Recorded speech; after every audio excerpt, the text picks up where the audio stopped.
mga kachika, for today's video ay pag-usapan natin ng ilang artista na hanggang ngayon ay hindi pa rin nabibiyayaan ng anak.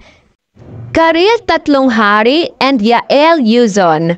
Kinasal sila noong March 21, 2014. At ngayon na ay 10 taon na silang nagsasama bilang mag-asawa.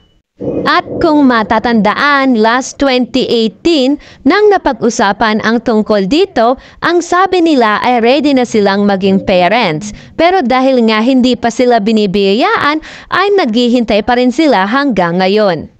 Maxine Magalona and Rob Manankil. Sila ay kinasal noong January 11, 2018. Ayon kay Maxine, hindi pa sila ready magkaroon ng pamilya. Dahil gusto nila kapag sila ay nagkaanak na, ay ready na sila pareho at stable na sila finances. Dahil alam nila na napakahirap ang responsibilidad bilang magulang. At nitong 2020 ay nabalitaan nga ang hiwalayan di umano ng dalawa. Maricar Reyes and Richard Poon. Sila ay ikinasal noong June 9, 2013 at ngayon ay halos 11 years na silang nagsasama. Pero hanggang ngayon ay hindi pa rin sila nabibiyayaan ng anak. At ayon pa nga sa kanila, gusto kong boy kasi parang pag nauna yung babae, siya yung nagiging responsible.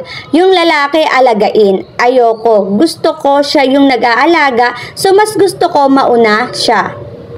Yeng Constantino and Yan Asuncion. Kinasal sila noong February 14, 2015 at ngayong kasalukuyang taon sila ay 9 years na nagsasama. Ngunit hindi pa rin sila nabibiyayaan ng anak. Sara Geronimo and Mateo. Kinasal sila noong February 20, 2020. So ngayong kasalukuyang taon sila ay 4 na taon na nagsasama. Ngunit hindi pa rin sila nabibiyayaan ng anak. At nakakatuwang sabi naman ni Mateo ay gusto niya ng 16 baby.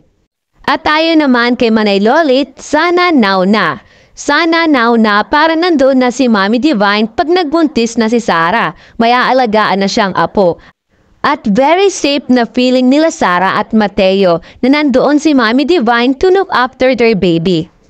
Megan Yang and Mikael Daes. Kinasal sila noong January 24, 2020 at hanggang ngayon ay hindi pa rin sila nabibiyayaan ng anak. Pero sabi nila hindi naman daw sila nagmamadali. Heart Evangelista and Cheese Escudero. Kinasal sila noong February 15, 2015 at ngayong kasalukuyang taon sila ay 9 na taon na nagsasama. Matatandaan noong 2018 ay nakunan si Heart Evangelista sa kanyang ambal. Hanggang sa 2019 ay nag-try ulit sila ng magka-baby pero hindi sila nabiyayaan ng panibagong anak. At 2020 naman ay nagchismis na buntis daw umano si Heart Evangelista but not true.